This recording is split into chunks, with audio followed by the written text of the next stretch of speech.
Chapter number 4 है chemical bonding, इसका नाम है, क्लास 9 की केमिस्ट्री है। Today I am telling dot cross structure. ये क्या, हमें डॉट क्रॉस स्ट्रक्चर बनानी है। किसकी बनानी है? नाइट्रोजन को किससे तैयार करते हैं? एन से। नाइट्रोजन हमें आम जिंदगी में कहाँ मिलेगी?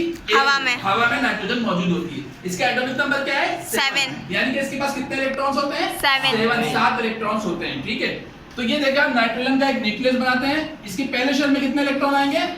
2। सही है, 2 में से 7 गए, कितने बचे? 5।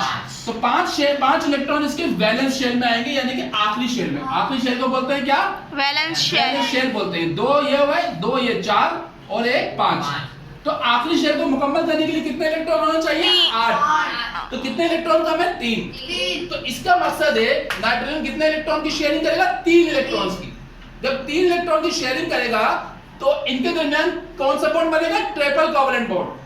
ट्रिपल कोवलेंट बॉन्ड में कितने इलेक्ट्रॉन की शेयरिंग होगी? 3। डबल कोवलेंट बॉन्ड में 2 और सिंगल कोवलेंट बॉन्ड में 1। जैसे यहाँ पे एक इलेक्ट्रॉन की शेयरिंग हुई थी, ये सिंगल कोवलेंट बॉन्ड था। यहाँ पे देखें नाइट्रोजन के ये कौन सा शेल है? ये बैलेंस शेल बना है। कौन सा?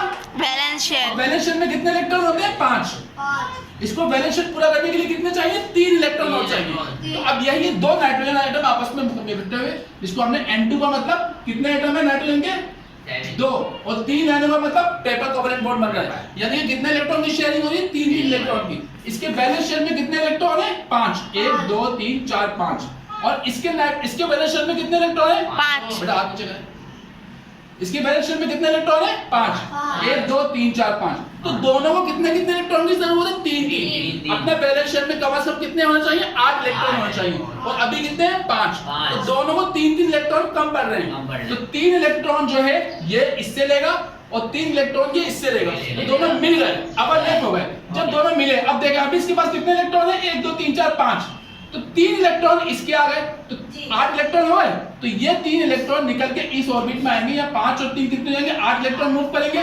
और कुछ देर बाद यही 3 इलेक्ट्रॉन इसके 3 इलेक्ट्रॉन निकल के इसके पास आ जाएंगे। इसके पास 5 इलेक्ट्रॉन है, तो इसके पास भी 8 इलेक्ट्रॉन ही रहेंगे। तो दोनों के पास 8 इलेक्ट्रॉन कंप्लीट ही रहेंगे। ठीक है, तो इनके आपस में मिलने से कितने कितने इलेक्ट्रॉन की शेयरिंग हो रही है? 3 की। तो 3 इलेक्ट्रॉन की जब शेयरिंग होगी तो कौन सा कोवलेंट बॉन्ड बनेगा? Triple covalent bond. Triple covalent bond को कितनी लाइन से जोड़ते हैं? 3 लाइनों से।